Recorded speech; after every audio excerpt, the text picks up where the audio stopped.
अस्सलाम वालेकुम दोस्तों, आई एम ज़ैन तबस्सुम। खामोश पठान चैनल की जानिब से एक और न्यू वीडियो के साथ आप लोग की खिदमत में हाज़िर हूँ।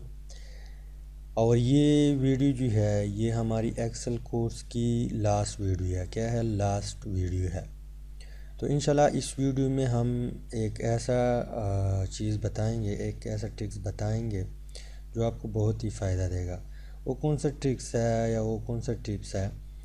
फ़र्ज़ करें आपके पास फ़र्ज़ करें आप किसी कंपनी में जो है या किसी इदारे में जॉब कर रहे हैं और आपसे क्या मांगा कि जितनी भी एम्प्लॉइज़ है उसकी रिटायरमेंट डेट जो है वो निकलवाए कि फ़लाँ शख्स किस डेट पे रिटायर होगा, फ़लाँ शख्स किस डेट पे रिटायर होगा, फ़लाँ शख्स किस डेट पे रिटायर होगा। जिस तरह यहाँ पे आप लोगों के पास टेबल मौजूद है या शीट मौजूद है, यहाँ पे लिखा हुआ है कि फ़र्स्ट एम्प्लॉइज़ जो है इसका नाम ये है और इसकी डेट ऑफ बर्थ 28/5/98 है। तो ये जो है अगर जॉब की ड्यूरेशन 60 साल हो, क्या हो 60 साल हो, तो ये किस डेट पे रिटायर होगा। ये दूसरा शख्स जो है ये किस डेट पे रिटायर होगा, मतलब ये है कि इसकी 8/3/85 क्या है डेट ऑफ बर्थ है। यहाँ पे तीसरा 26/9/94 है। यहाँ पे चौथा 12/10/99 है। 13/2/91 है। मतलब ये है कि ये जो आपको नज़र आ रहे हैं ये हमारे पास डे है, ये हमारे पास जो मिड में है ये हमारे पास मंथ है और ये हमारे पास ईयर है। अब डेट ऑफ बर्थ की बुनियाद पे रिटायरमेंट जो है डेट निकलवाना, इसके लिए आप लोगों ने एक काम करना है। अगर आप लोग के पास ब्रिटिश डेट ऑफ बर्थ मौजूद है फिर तो ठीक है। अगर ब्रिटिश डेट ऑफ बर्थ मौजूद नहीं है तो आप लोगों ने क्या काम करना है, कंट्रोल पैनल पे जाना है। कंट्रोल पैनल पे जाएंगे, यहाँ पे लिखा हुआ है चेक लैंग्वेज एंड रीजन, आप लोगों ने इस पर क्लिक करना है। इसके बाद यहाँ पे रीजन एंड लैंग्वेज इस पे अगेन क्लिक करना है। तो यहाँ पे डेट जिस पे आप लोगों ने क्लिक करना है, यहाँ पे कई की फॉर्मेट पड़ी हुई है। यहाँ पे month day years, month day years, month day years. इसके अलावा तो यहाँ पे आप लोगों ने यहाँ पे आप लोग देख लीजिए, ये ईयर है, ये मंथ है, ये डे है, ये ईयर है। ये मेरे ख़्याल में अमेरिकन की लैंग्वेज है और ब्रिटिश में जो है सबसे पहले डे आता है, उसके बाद मंथ आता है, उसके बाद ईयर्स आता है। तो आपने ब्रिटिश लैंग्वेज जो है, ब्रिटिश डेट जो है उसको सेलेक्ट करनी है। तो मैं इसको ओके पे क्लिक कर देता हूँ। आप लोगों ने ओके पे क्लिक करना है। इसके बाद यहाँ पे जो डेट ऑफ बर्थ है जितनी भी है, अगर अमेरिकन लैंग्वेज में है तो ये ब्रिटिश लैंग्वेज में कन्वर्ट हो जाएगा। इसके बाद यहाँ पे फार्मूला टाइप करनी है।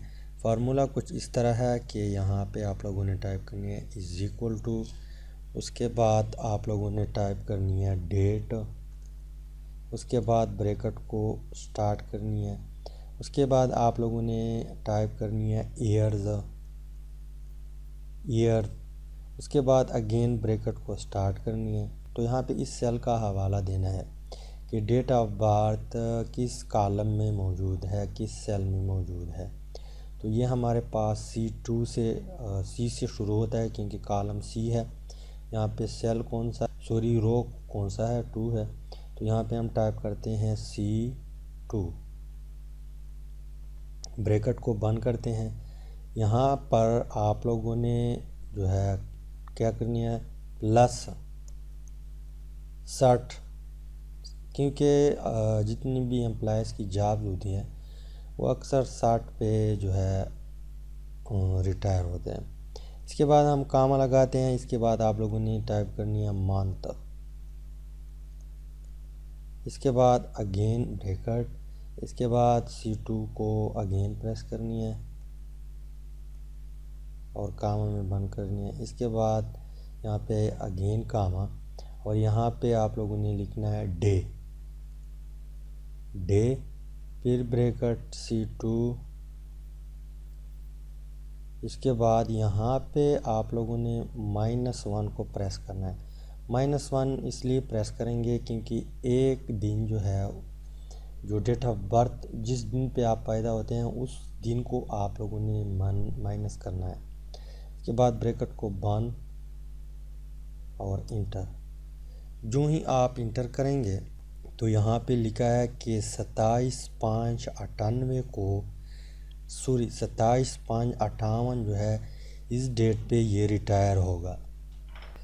अब बाकी जितने भी है इसका ऑटोमेटिकली जो है निकल आ जाएगा। क्यों निकल आ जाएगा? क्योंकि मैंने पहले आप लोगों को बताया था कि जो ही आप इस फिल हैंडल से पकड़ेंगे, इस तरह खींच लेंगे तो जितनी भी है उसकी ऑटोमेटिकली निकल आ जाएगी। अब यहाँ पे अगर आपके पास 1000 भी बंदे हैं तो उसके लिए जो है आप 1 सेकंड या 5 सेकंड में आप निकाल सकते हैं। तो यहाँ पे आप लोग देख ले, इसका डेट ऑफ बर्थ जो है 8/3/85 है, यहाँ पे 7/3/45 पे ये रिटायर होगा। इसी तरह आप यहाँ पर जितनी भी है उसकी रिटायरमेंट डेट निकल आई। तो उम्मीद है कि इस शॉर्ट वीडियो और लास्ट वीडियो की थोड़ी बहुत आप लोगों को समझ आई होगी। अगर समझ आई है तो वीडियो को लाइक करें, शेयर करें और चैनल को ज़रूर सब्सक्राइब करें। Finally thanks for watching.